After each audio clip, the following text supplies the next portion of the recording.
ശ്രീ മുരളീധരൻ പറഞ്ഞോളൂ. നേരത്തെ എനിക്ക് മുമ്പ് പറഞ്ഞ വ്യക്തി പറഞ്ഞത് ഈ റിക്ടർ സ്കെയിൽ അല്ല, നമ്മൾ സീസ്മിക് സോൺ 3 ഈ കേരളം കിടക്കുന്നത്. അല്ല, കേരളം ഉൾപ്പെടുത്ത പ്രദേശം നമ്മൾ സോൺ 2 കിടക്കുന്നത്. 2 മാക്സിമം റിപ്പോർട്ട് ചെയ്യാൻ പറ്റുന്ന ഭൂകമ്പങ്ങൾ 5.5 5.5 എന്ന് പറയുമ്പോൾ വലിയ ഒരു ഡാമേജിങ് ഈവൻറ്റ്സ് ഉണ്ടാക്കത്തില്ല.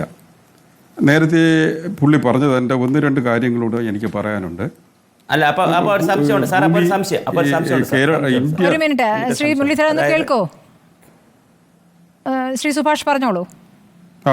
അപ്പോൾ ഞാനൊരു സംശയം ചോദിക്കുന്നത്, നമ്മൾ കേരളത്തിൻ്റെ ഈ റീജിയൻ കിടക്കുന്നത് ഈ ലെവൽ 2 ലെവൽ 3 ആയിക്കോട്ടെ, അതേതായാലും അങ്ങനെയാണെങ്കിൽ നമുക്ക് മറ്റ് പ്രദേശങ്ങളിൽ ഉണ്ടാകുന്ന നമ്മുടെ ഇതിൽ ലീനിയൻമെൻ്റ് കിടക്കുന്ന മറ്റ് പ്രദേശങ്ങളിലുണ്ടാകുന്ന ഭൂകമ്പങ്ങളുടെ സ്വാധീനം നമുക്ക് ഭാവിയിൽ വരില്ല എന്ന് നമുക്ക് 100% ഉറപ്പ് പറയാൻ പറ്റുമോ?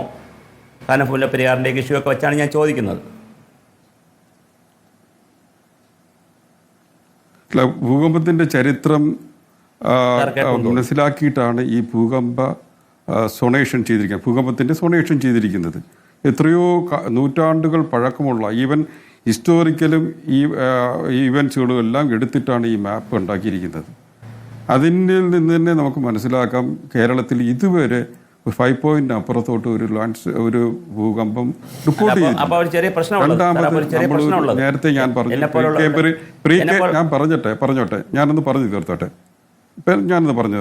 ഇപ്പോൾ കേരളം ഉൾപ്പെടുന്ന ഭൂപ്രദേശം ഒരു ഹാർഡ് ക്രിസ്റ്റലൈൻ റോക്സ് ആണ്.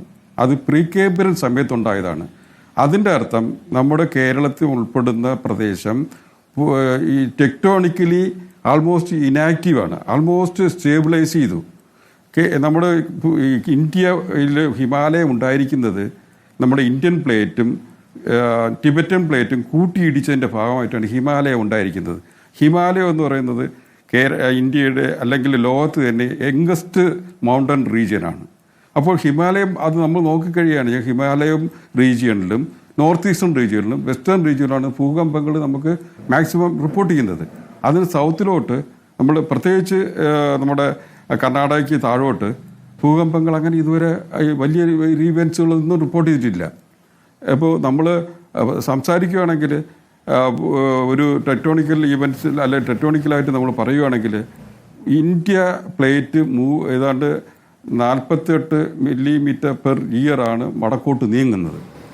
ഈ നീങ്ങുന്നതിൻ്റെ ഫലമായിട്ടുണ്ടാകുന്ന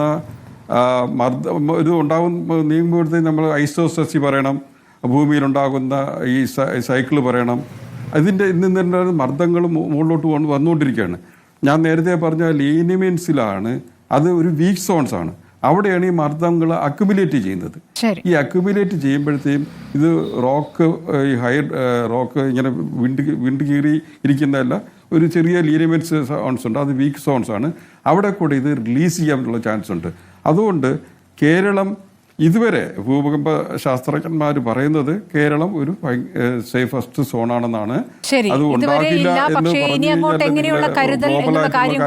പറഞ്ഞു. ശ്രീ മുരളീധരൻ, ഞാൻ തിരിച്ചെത്താം.